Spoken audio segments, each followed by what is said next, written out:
Bonjour et bienvenue sur le plateau de Bonjour chez vous. Aujourd'hui, notre thème du jour est « Ne désespère pas, la solution c'est Dieu ». Alléluia!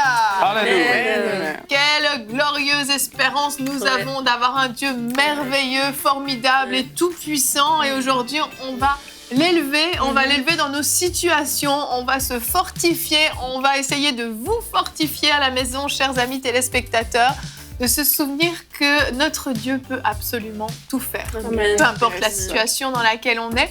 Et en deuxième partie d'émission, on aura le témoignage de Chantal Labelle, qui, elle, a eu besoin vraiment d'une intervention divine, qui a eu 10 années très difficiles dans sa vie. Et Dieu s'est levé glorieusement dans sa situation. On va voir comment il l'a sorti d'une dépression profonde et de problèmes de santé. Et c'est absolument glorieux, donc ne manquez pas le témoignage en deuxième partie d'émission. Donc aujourd'hui, on va se fortifier. Nadine, on va commencer avec toi dans la pensée du jour.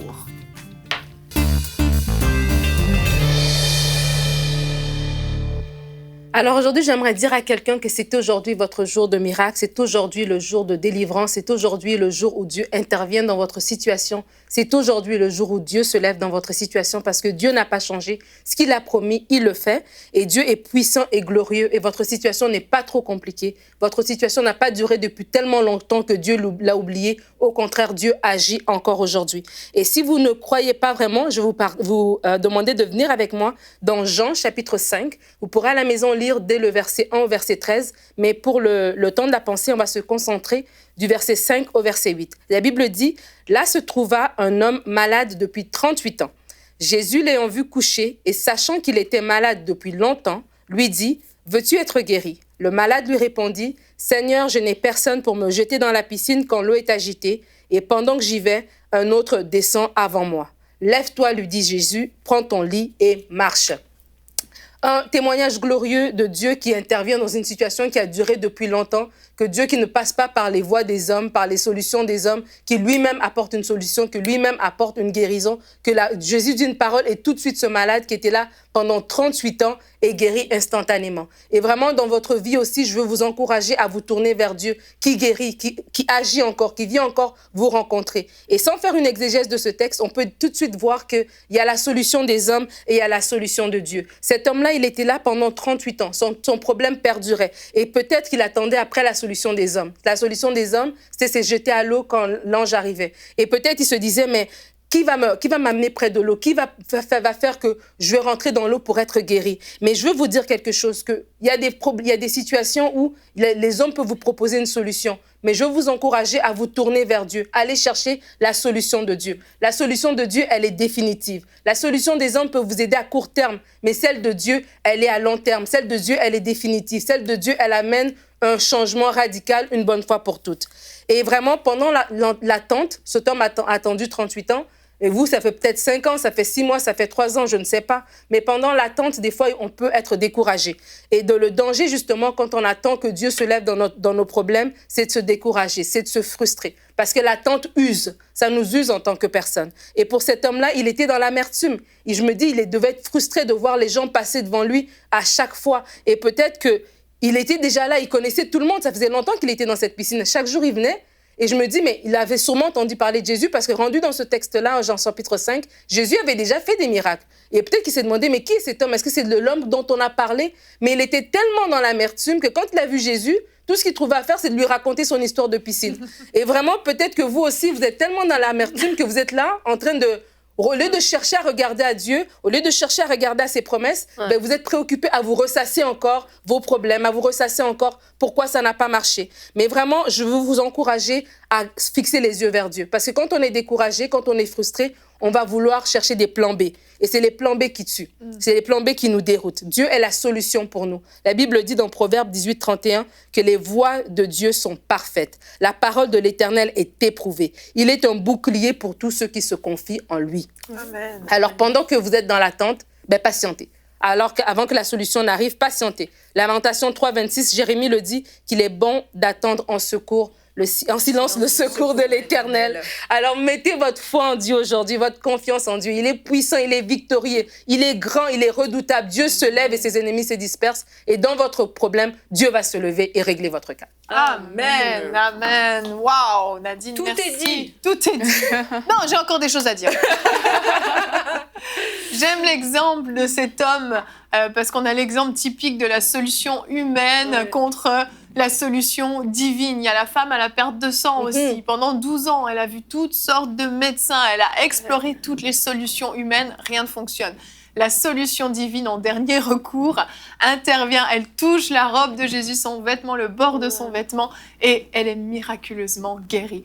Et tout ça, ça nous illustre, ces histoires-là, à quel point, en fait, les solutions humaines ne sont pas fiables, en fait, ne sont pas sûres, et seule la solution divine est sûre. On regarde notre verset du jour tout de suite, le psaume 50 au verset 15. Invoque-moi au jour de la détresse, je te délivrerai et tu me glorifieras. Alléluia. Ça, c'est une merveilleuse promesse. On l'invoque au jour de la détresse. On est dans une situation compliquée, difficile, mais on décide de l'invoquer et on prend la bonne décision et le Seigneur se magnifie dans notre situation, intervient puissamment, miraculeusement. On ne comprend pas ce qui se passe, mais Dieu intervient. Mais avant ça, Nadine, il y a cette phase d'attente qui peut être plus ou moins longue. Et dans ton histoire, elle a duré 38 ans. Dans l'histoire de la femme à la perte de sang, elle a duré 12 ans. 12 ans, 38 ans, peut-être 60 ans pour certains. Qu'est-ce qu'on fait dans cette phase d'attente, Nadine? Il y a plusieurs choses à faire, mais je crois que la première chose, c'est d'abord un peu comme le passage ici de Psaume le dit, de garder les yeux sur Dieu, de fixer les yeux sur la bonté de Dieu, que Dieu est fidèle et Dieu est grand et Dieu se lève dans nos situations, de regarder à la parole. Dieu s'est levé tant de fois et il se lève encore aujourd'hui. Parce que quand on attend, la frustration vient à notre porte et elle cogne très fort. Elle veut rentrer dans notre cœur, elle veut rentrer dans nos pensées, elle veut nous faire penser à d'autres solutions, un peu comme Sarah qui a proposé Agar. Elle veut nous faire penser à des plans B. Et vraiment, la Bible dit, c'est dans Proverbe 14, verset 12, que telle voie paraît droite à un homme, mais son issue, c'est la voie de la mort. Et nos plans B ne sont pas des bons plans. Nos plans B, habituellement, nous emmènent toujours dans des chemins compliqués. Nos plans B semblent... Le hic, c'est que à première vue, la solution semble bonne, mais parce qu'elle ne vient pas de Dieu, au final, ça va être l'échec.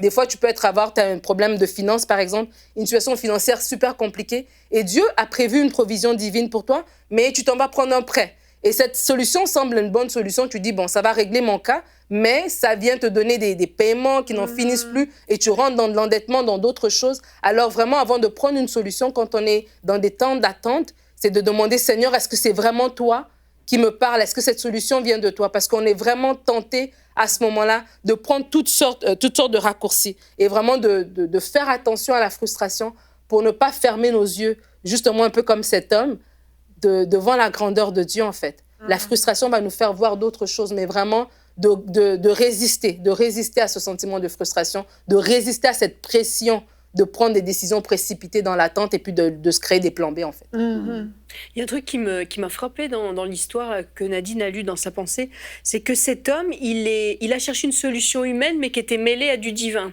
C'est-à-dire qu'il attendait que les hommes l'emmènent dans la piscine pour que des anges viennent. Donc en fait, il y avait comme un mélange de divin et d'humain. Et je pense qu'il y a des gens qui nous écoutent qui sont dans le même cas. C'est-à-dire qu'ils ont des méthodes. On va aller en pèlerinage quelque part, on va aller faire tel genre de prière, tel genre de démarche spirituelle, et on a mélangé une solution humaine à une solution divine. Mais ce qui se passe, à quel moment cet homme est guéri, c'est quand il fait entièrement confiance à ce que lui dit Jésus. Et je pense que la solution chez plusieurs qui nous écoutent et qui ont compté sur des méthodes mi-humaine, mi-divine, la solution, c'est vraiment de compter aujourd'hui sur Jésus. Et il n'y aura pas besoin qu'on les mette dans une piscine, qu'on les emmène à tel pèlerinage ou que quelqu'un les emmène faire telle ou telle démarche. C'est Jésus. Et ça peut être dans notre salon, devant notre télévision. Pas besoin de toutes sortes de méthodes. Cet homme-là, il n'est pas allé dans cette piscine, mais Jésus l'a guéri. Amen, amen. Moi, j'aime vraiment cette histoire. J'ai beaucoup aimé comment elle l'a illustrée. En plus, c'est vraiment puissant. Et j'imaginais que Dieu voit cet homme-là déjà. Quand Jésus le voit, c'est pas la première fois qu'il le voit, ça fait 38 ans qu'il le voit en train d'essayer d'aller dans la piscine, même s'il n'était pas là physiquement. Dieu voit cet homme-là. Et en fait, ce qu'il voyait, c'est que cet homme-là avait la foi, comme tu disais, dans les hommes. Il n'avait pas la foi dans la guérison de Dieu. C'est pour ça qu'il lui dit comme ça, veux-tu être guéri? Mais le malade, il répond que ça fait 38 ans que j'essaye. Mais en fait, ça fait 38 ans que tu essayes avec d'autres moyens, mais pas avec la foi. Et la foi doit s'associer à la patience. Comme tu l'as dit, Nadine, la foi et la patience sont associés et sont puissants. Les deux sont des ingrédients très puissants pour obtenir ce qu'on veut, en fait. Mais on doit associer la patience à la foi, et la patience, c'est une patience qui est toujours dans la foi. C'est-à-dire que quand on est dans ce processus où on croit, on doit encore nourrir sa foi avec des paroles de foi, avec les paroles de Jésus, non pas avec une patience qui est là, oui, mais peut-être, ou bien, oui, bon, alors je vais trouver une solution comme ci ou comme ça. La patience, c'est de Dieu. La Bible nous montre clairement qu'il faut associer notre patience ou notre foi à la patience. Les deux fonctionnent ensemble, et c'est en ça qu'on obtient ce qu'on a besoin, ce dont on a besoin. Et effectivement, Dieu est notre solution, Jésus est notre solution, Jésus est notre unique solution. Et celui qui croit en lui, il ne sera pas dans la confusion. Celui qui croit que Dieu est la solution, que Dieu est plus élevé que n'importe quelle situation, il ne sera pas dans la confusion. Il recevra son miracle. Aujourd'hui, on veut vraiment déclarer sur la vie de quelqu'un qui a attendu depuis longtemps, qui même désespère. Ton miracle est en chemin. Ton miracle est vraiment en chemin. Il arrive, commence à le déclarer selon la parole de Dieu, commence à le parler, même si les jours passent, les heures passent, ces heures et ces jours qui sont en train de passer, saisis-les pour faire grandir encore ta foi avec la parole de Dieu. Amen. Et pour aller dans le sens de Gwen, dans la Bible, il y a un mot qui est aussitôt, et il y a un autre mot qui est tout à coup. Et ces mots, on les retrouve souvent quand il y a une intervention de Jésus. C'est vrai. C'est que tu peux avoir attendu pendant 38 ans, comme ce monsieur-là, et tout à coup, il y a quelque chose qui se passe quand Jésus rentre dans la scène. Amen. Ouais. Et c'est comme ça, en fait, pour beaucoup de situations. C'est vrai. C'est qu'il y a des personnes qui nous écoutent aujourd'hui qui peuvent se dire « Ok, j'attends, le temps il est en train de passer et tout », et vouloir aller chercher la solution ailleurs. Mais quand on reste orienté vers Dieu, il y aura un aussitôt qui va arriver dans notre vie. Il y aura un tout à coup qui va se présenter devant nous. Le tout à coup, là où ce qu'on attendait depuis longtemps arrive, parce qu'on a connecté à Jésus-Christ. Le aussitôt, comme pour la femme à la perte du sang, où dès que tu touches le vêtement, aussitôt la perte de sang s'arrête. Et il y a ça qui va arriver dans notre vie. Amen. Mais si on ne comprend pas ces choses avec le Seigneur, on va aller à gauche, à droite, et on sera ballotté de tous côtés. Mais quand on reste focalisé vraiment sur Dieu, on sait que tôt ou tard, notre solution arrive. Mais là, à coup sûr, un jour, on aura notre solution et ce sera un autre moment. Amen. Et l'un des problèmes des plans B, des solutions humaines, c'est qu'elles sont temporaires, Nadine. Oui, elles sont temporaires et non seulement elles sont temporaires, mais elles nous amènent aussi sur d'autres chemins que Dieu n'avait pas prévus pour nous. La solution des hommes va toujours régler, mais à court terme. La solution des hommes va nous demander de l'effort. La solution des hommes va probablement, très certainement, nous amener dans d'autres chemins. Mais la solution de Dieu, elle règle une bonne fois pour toutes. Cet homme-là, il a rencontré Jésus et non seulement Jésus l'a guéri sur le coup, mais après, Jésus l'a rencontré plus tard pour lui faire une remarque par rapport à sa vie en plus.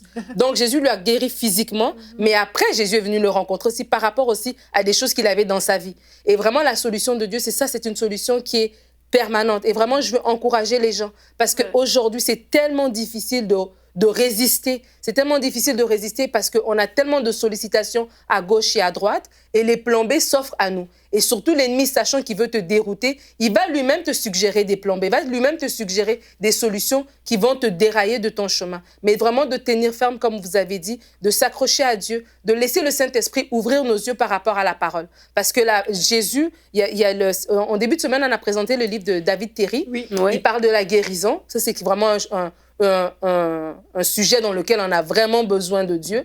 C'est quand on passe par travers une maladie. Et dans son livre, il dit que Dieu répond à la foi. Mais cette foi s'appuie sur la vérité de la parole. Et vraiment, les gens, des fois, tu vis des situations, mais ta foi, elle s'appuie sur quoi?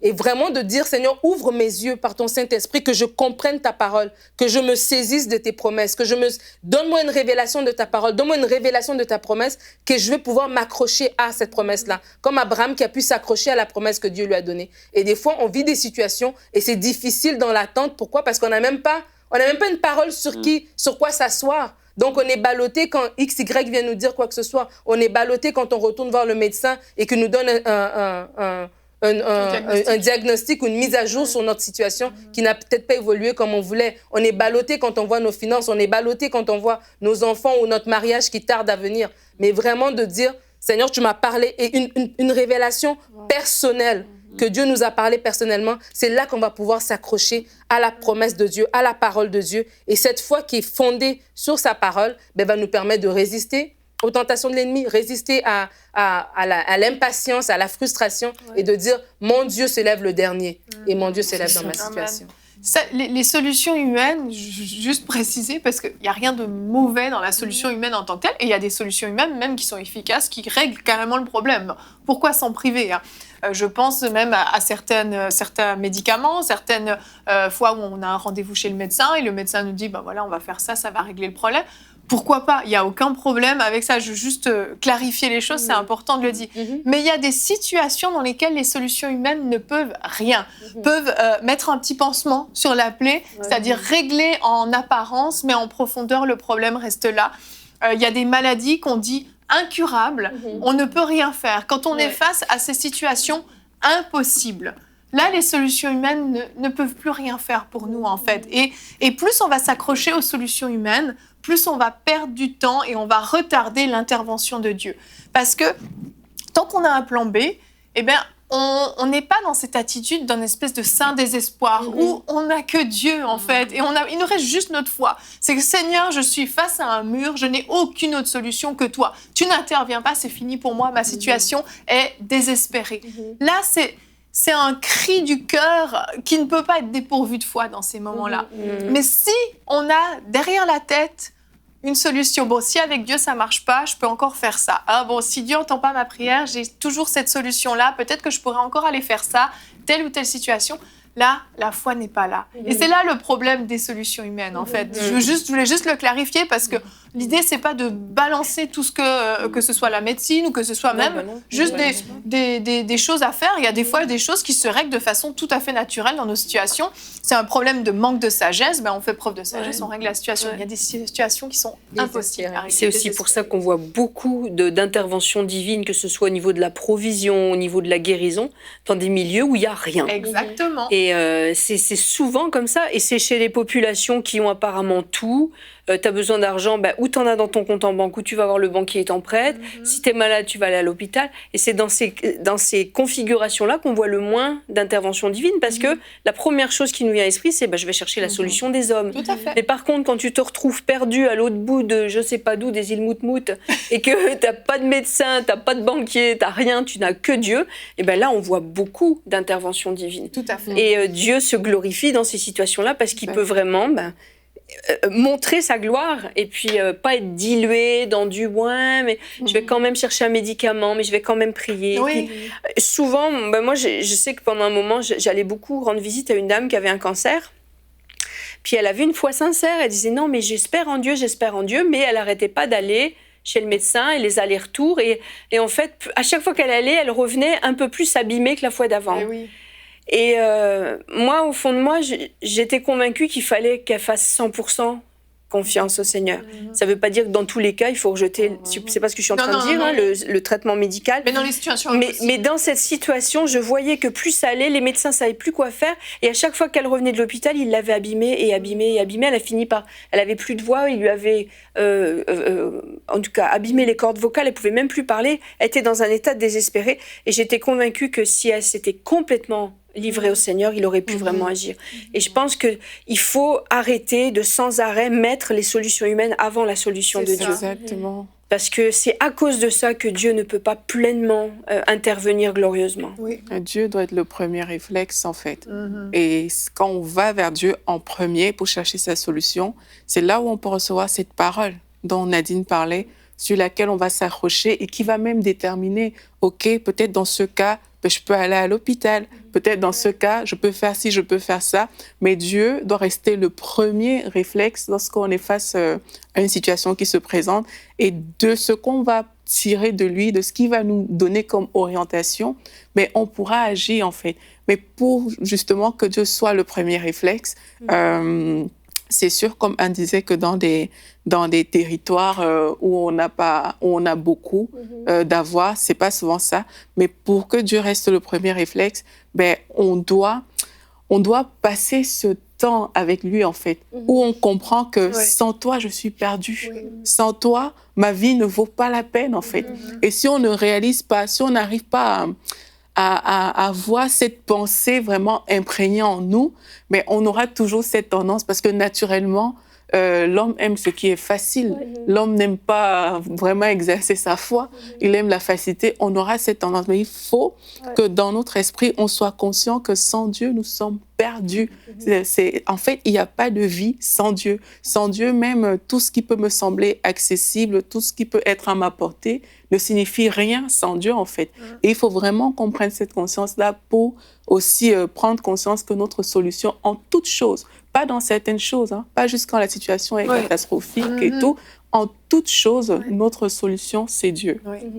Moi, j'ai même envie de dire que même ici en Occident, bien qu'on ait tout, notre réflexe mental doit être de chercher Dieu d'abord. Moi, j'ai un problème au pied. Tu vois, j'ai eu un accident, j'ai des barres de métal au pied, je fais de la physio et je vois mon orthopédiste et puis la situation ne semble pas évoluer comme je veux. Mais même dans ma pensée, et je le disais encore ce matin dans mon temps de prière, j'ai dit, Seigneur, les médecins, ils soignent, mais c'est toi qui guéris. Oui, je vais aller faire la physio, oui, je vais aller faire la rééducation physique, oui, je vais aller faire les radios et tout ce que vous voulez, mais je sais que ce médecin-là, Dieu va l'inspirer l'intelligence pour savoir c'est quoi le traitement que ça prend pour mon pied. Je ne m'attends pas au médecin. Je m'attends à Dieu qui va se servir du médecin comme un instrument. Donc, je sais que c'est Dieu qui va me relever. Et donc, c'est ça, en fait.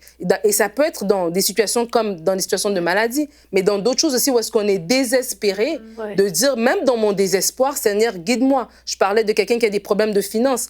Dieu peut permettre de te donner une provision à travers une sœur qui va te donner un prêt. Mais est-ce que c'est ça que Dieu veut? Ou bien dès que tu entends, tu vois une carte qui arrive chez toi, une enveloppe qui te propose un prêt, tout de suite tu es prêt à signer. Donc vraiment de se dire, dans toutes les solutions qui vont se présenter à moi, Seigneur, je veux suivre ta voie. Donc si c'est ça que toi tu as donné comme solution pour moi, que c'est toi qui m'attire vers de prendre cette solution, vous comprenez ce que je veux dire? Et que non, ce soit mon propre raisonnement qui me porte à aller prendre ces solutions-là, en fait. Amen. Amen.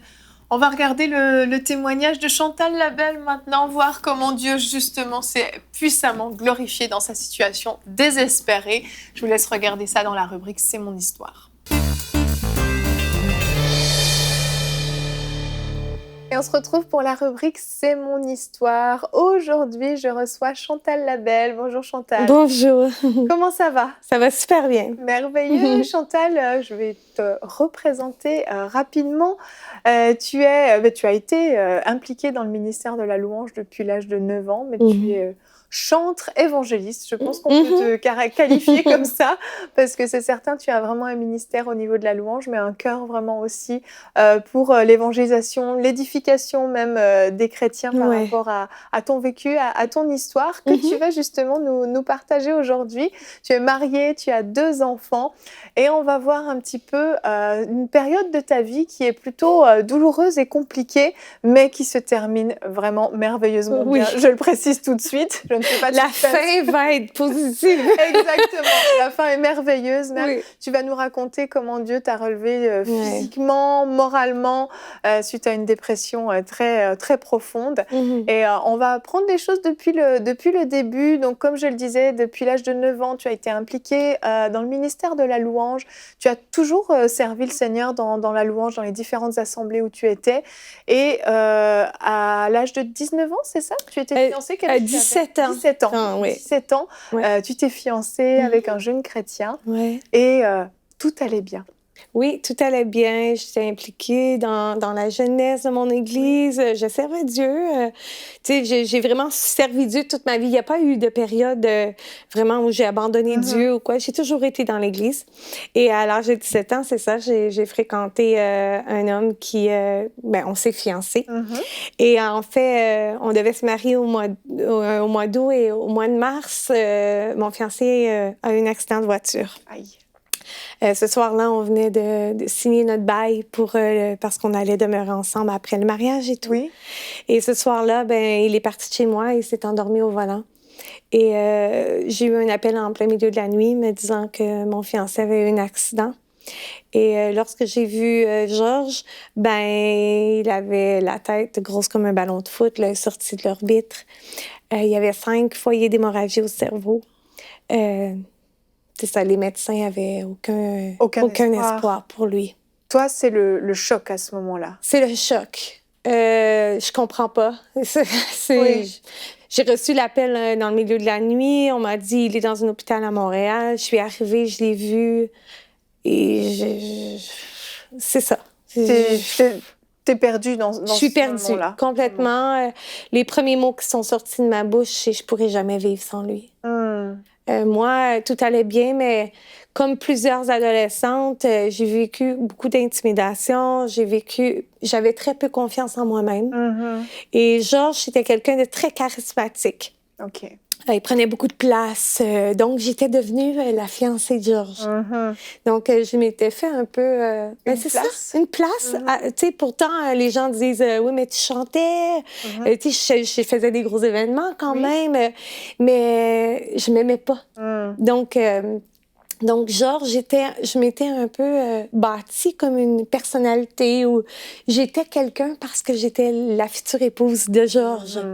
Et là, Georges se retrouve dans un coma profond. Ouais. Et les médecins ont peu d'espoir qu'il se réveille. Très peu d'espoir, même pas du tout. Pas du tout. Et ça a duré 3 mois, je crois. Je me souviens plus du nombre exact de temps, mais un jour, Georges s'est réveillé. Et tranquillement, il a recommencé à progresser jusqu'à un stade où, je suis demeurée avec lui pendant près de 2 ans. Mais à un moment donné, c'était plus possible. Ses progrès arrêtaient et moi, j'aurais pas pu avoir d'avenir avec lui. Parce qu'il était tétraplégique, c'est ça? Oui, il est quadraplégique. Il peut pas... Tout le bas de son corps, il peut pas se lever, il peut pas... Et ses mains sont comme ça. Il est encore vivant, je dirais. Il est encore vivant. Oui, il habite dans une résidence pour les personnes handicapées maintenant. Et il va bien, mais dans sa nouvelle vie, c'est ça. Mais ça a été... C'est ça, c'est pas facile d'oublier quelqu'un qui est encore là. Oui. Et moi, on allait dans la même église, je le voyais tous les dimanches. Il y a eu beaucoup de culpabilité, beaucoup d'incompréhension. Mais j'ai été mise au mur à un moment donné par le pasteur de mon église qui me disait « Là, c'est assez, ça suffit. » Ma vie, elle était... Ta vie s'était arrêtée, en fait. Exactement. Et il fallait que ta vie reprenne, finalement. Oui, c'est ça. Et ta vie a repris, mais finalement avec beaucoup de blessures dans ton cœur et des choses qui n'étaient pas encore pleinement réglées. Oui, en fait, j'aurais dû, à l'époque, demander de l'aide. Et je ne l'ai pas fait parce que je me disais, je suis une bonne chrétienne, j'aime Dieu. Comme je n'ai pas de confiance en moi, il faut que les gens pensent que Chantal, elle est forte. Chantal, elle s'est sortie de ça toute seule. Mais en fait, à l'intérieur de moi, j'arrivais à la maison, je me cachais dans mon oreiller, je criais toute ma douleur, mais je la partageais pas. T'étais brisée, en fait, à l'intérieur. J'étais brisée et Dieu, je n'arrivais plus à avoir une relation avec lui. C'était comme... il y avait quelque chose qui s'était brisé. Je disais, mais je mérite pas ça. Et à cette époque-là, dans ma tête, je me disais, il y a tellement de monde qui ont besoin, qui sont méchants, qui sont pas gentils, et puis eux, leur vie va bien. Et puis moi, je mérite, je suis une bonne fille. Et Dieu m'a montré qu'en fait, c'est sa grâce, hein. C'est pas parce que tu mérites quelque chose, c'est plus sur les justes, c'est plus sur les injustes, et c'est comme ça. Exactement. Donc, ça a été une période assez difficile. Vraiment. Ouais. Et finalement, quelques années plus tard, tu rencontres... J'ai rencontré mon mari, exactement, Gabriel. On s'est mariés en septembre 2001. Un beau mariage. J'étais heureuse, j'étais bien. Même quand j'ai rencontré mon mari, il y a eu des moments qui m'ont secouée aussi parce que j'avais peur de le perdre.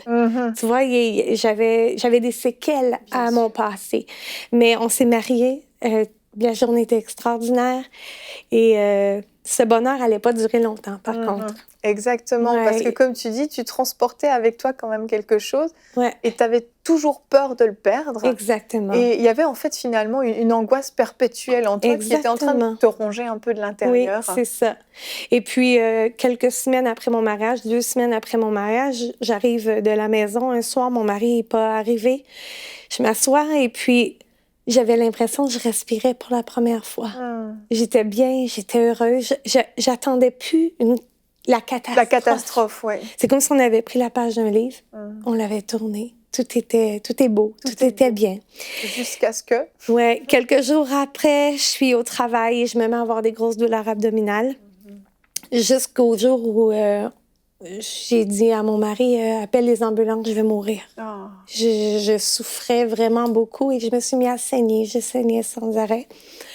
Alors, au mois de novembre 2001, on m'a hospitalisée. Et ça a duré 1 mois et 1 semaine. Et le 26 décembre 2001, on m'a envoyée dans une grande hôpital à Montréal. Et cette nuit-là, en fait, j'ai failli mourir. J'ai fait ce qu'on appelle une péritonite. Mon intestin a perforé et le sang était en train de m'empoisonner. C'est terrible. Oui. Là, on t'a opéré en urgence. On m'a opéré d'urgence. Sans certitude que tu survives, en fait. Ah non, non, non. L'opération a duré 3 heures. Je suis sortie de là avec le côlon tout parti. On m'a tout ôté le côlon. On a mis une poche sur mon ventre. Alors, j'ai vécu pendant près de 2 ans comme ça. Et après ma sortie d'hôpital, c'est là que tout a dégringolé. C'est ça, vraiment. Ton moral a commencé à chuter. Ah oui. Tu es tombée Oui. dans une grave dépression. Oui, exactement. En psychiatrie pendant 2 ans. C'était les antidépresseurs. La seule chose que je voulais, c'était de mourir. Tellement tu étais à bout. En fait, J'avais plus envie de vivre. tu avais transporté toute cette douleur depuis l'accident de ton fiancé à l'époque, plus cette maladie, c'était trop pour toi. Tu pouvais plus supporter. Oui. À ce moment-là, tu criais à Dieu encore ou tu n'avais même plus la force? Non, je criais plus. Je survivais. Oui. Déjà jeune, le manque d'estime de soi. Et là, tu te retrouves mariée depuis 4 mois avec un sac sur le ventre. On peut voir la photo. Je suis pas bien, là. Je suis vraiment pas bien. La seule chose que je veux, c'est que mon mari parte. Parce que je me dis, mon mari ne mérite pas d'avoir une femme comme moi. Il a 19 ans. C'est un beau garçon. Je me disais, moi, je suis plus une femme maintenant. Tu te considérais plus du tout? Non. Et un jour, tu vas voir ton psychiatre pour les rendez-vous habituels. Oui, exactement. Et tu lui poses une question. Oui, en fait, 1 semaine avant, c'est au mois de juillet, ça va faire 2 ans là, que j'ai mon sac. Les médecins m'appellent et me disent, on peut réessayer de t'opérer. Ce qui va faire en sorte que tu n'auras plus de sac sur ton ventre. Alors, j'ai comme une petite lueur d'espoir. Je me suis dit, peut-être. Que ma vie va redevenir un peu normale. C'est ça. Alors, j'ai un rendez-vous avec mon psychiatre, comme à toutes les semaines, et je suis arrivée dans le bureau et je lui ai posé une question. J'ai dit, est-ce que je vais m'en sortir? Et le médecin m'a regardée pendant de longues secondes et il m'a simplement dit non. Il m'a dit, Chantal, des médicaments, tu vas en prendre toute ta vie. Des consultations en psychologie, tu vas en avoir besoin toute ta vie. C'est horrible. Il dit, la douleur est trop grande. Alors, je suis sortie du bureau. Je me suis dirigée vers ma voiture. Et je ne peux pas vous expliquer ce qui s'est passé, mais il y a eu un autre choc. Et là, j'ai mis les mains sur ma voiture et j'ai regardé dans les airs et j'ai dit, toi, tu ne sais pas qui je suis. Et tu ne sais pas qui je sers. Et jusqu'à la maison, j'ai pleuré. j'ai pleuré. Et j'ai réalisé que pendant toutes ces années, même dans la dépression, à tous les dimanches, je dirigeais la louange. J'étais devant plus que 1000 personnes parce que j'allais dans une grande église et j'amenais les gens dans la présence de Dieu. Et ce que j'ai réalisé, c'est que ça faisait 2 ans dans ma vie, et sinon plus, que je servais Dieu, mais Dieu dans ma vie, j'y croyais plus. Wow, quel constat. Dieu, c'était bon pour les autres. Mais la douleur dans ma vie à moi, elle était trop grande. Ça avait pris la place de Dieu, finalement. Exactement. J'avais plus de force. Je conseillais les gens, je priais pour les gens. Mais dans ma vie à moi, Dieu, j'y croyais plus. Et ce que j'ai fait, c'est que j'ai demandé pardon à Dieu. Wow. Vraiment. Et instantanément, Dieu m'a délivrée de tous les médicaments que je prenais. T'as tout mis à la poubelle, c'est J'ai ça? tout mis à la toilette. Et ça a été terminé. Du jour au lendemain? Du jour au lendemain. Et je tiens à dire aux spectateurs, ne faites jamais ce que j'ai fait. Parce que ça aurait pu être très, très grave. Ce que Dieu a fait dans ma vie, peut-être qu'il va le faire dans la vôtre d'une façon différente. Dieu agit pas toujours de la même façon avec tout le monde. Mais moi, c'est le miracle que Dieu a fait dans ma vie. Vraiment. Et j'ai eu quelques problèmes par la suite, dans le sens que j'avais de la misère avec mon souffle. Il y a eu quand même, je prenais des médicaments forts. Bien sûr. Mais tout a bien été depuis ce jour-là. Tu as retrouvé un transit pratiquement normal. Oui, pratiquement. Quelques séquelles, mais bon, rien de... Comparé à avant. Exactement. Et en termes du moral, c'était le jour et la nuit, tu es redevenu... Oui, tranquillement. C'est pas vrai que instantanément, comme ça, j'étais guérie de tout. Mais Dieu... Et même jusqu'à il n'y a pas très longtemps, Dieu continue tranquillement. Il fait des petites guérisons. Et ma fille est arrivée près de 1 an après ma première opération. Et puis ça a été le summum de joie. Tu sais, quand un couple vit des choses si difficiles au début, c'est pas évident. Et là, Dieu a commencé vraiment. On a bâti une famille, un rêve qu'on avait depuis toujours et qu'on pensait impossible. Oui, vraiment. Et puis Dieu a restauré. Mais je tiens à dire que c'est pas toujours instant. Autant les médicaments ont été instantanés, la guérison dans mon cœur, elle a pris du temps. Oui. Mais au travers de la guérison, Dieu a agi. Amen. Et il m'a transformée. Amen. Et c'est correct, c'est pas toujours des guérisons instantanées, mais Dieu agit quand même avec le temps. Et tu parles de guérison, j'ai profité de présenter ton livre, Éprouver, donc, que tu as écrit, ou tu as écrit ton histoire, si ça vous intéresse de vous le procurer. Et en fait, l'écriture de ce livre a fait partie du processus de guérison. Exactement. C'est une amie à moi qui a écrit le livre. Et oui, ça a été un processus de guérison. Oui, et mon but était pas que tout le monde sache ma vie, hein, c'est pas ça. Au contraire. Non, c'est avec une certaine pudeur, mais je pense vraiment que ce livre-là peut être un encouragement.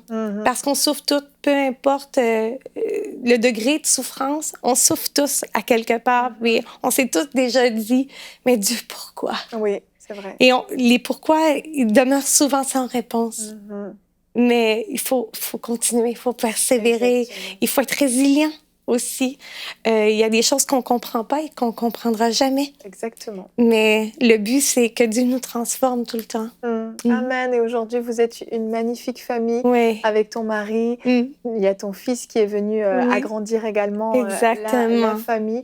Et vous servez Dieu ensemble. Et ce qui paraissait complètement impossible dans ces années sombres qui ont duré quand même pratiquement 10 ans en tout, Dieu l'a vraiment a transformé votre vie pour sa gloire et il se sert de vous aujourd'hui. Et je veux te remercier, Chantal, d'être venue dévoiler ton histoire qui est quand même très personnelle et encourager des téléspectateurs qui nous écoutent. Vraiment, merci beaucoup. Ça a été un plaisir. J'espère que vous avez été encouragés par ce beau témoignage à la gloire de Dieu. Ce que Dieu a fait dans la vie de Chantal, il peut aussi la faire dans la vôtre. C'est une certitude. Moi, personnellement, j'ai souvent besoin d'être un peu au pied du mur pour me confier en Dieu. C'est mon problème. Et souvent, mon mari me dit, t'as telle situation, prie. Ouais, mais bon, j'ai encore des solutions. Je sais que ma prière va pas être efficace. Je le sais, je suis comme ça, je l'avoue, je suis comme ça.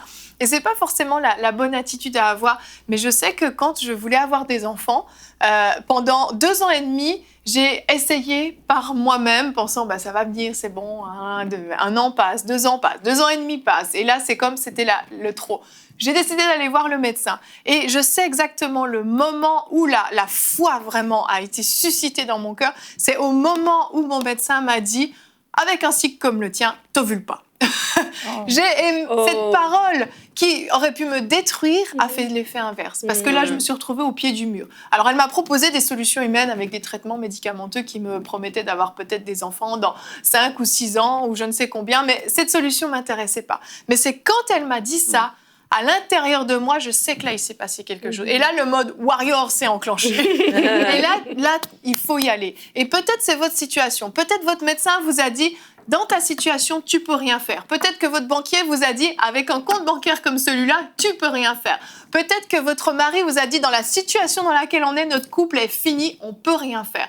C'est le moment où j'aime dire, vous êtes éligible pour un miracle. Amen. Situation impossible égale possibilité du miraculeux de se manifester dans votre vie. Ouais. Donc aujourd'hui, on croit avec vous et je veux déclarer que la provision divine financière vient dans votre vie au nom puissant de Jésus. Je déclare la guérison dans vos corps et dans vos âmes malades au nom de Jésus. Maintenant, vous recevez votre guérison. La solution, c'est Jésus-Christ et Jésus-Christ seul. Je déclare la restauration de votre couple, de votre foyer, de la relation avec vos enfants, avec vos parents. Le Seigneur intervient dans votre situation et transforme tout le mal que le diable avait résolu de faire en bien dans votre foyer. Amen. Et je déclare que toute situation impossible dans votre vie, que ce soit au niveau de votre travail, au niveau de relations amicales, dans votre église même, se résout puissamment et miraculeusement par l'œuvre de Jésus-Christ dans votre vie. Soyez fortifiés là où vous êtes, mettez votre espérance en Dieu et ne renoncez jamais à vous battre. On se retrouve la semaine prochaine. Vous avez tout un week-end pour rentrer en mode warrior et pour nous envoyer votre témoignage la semaine Amen. prochaine. Soyez bénis et bonjour chez vous.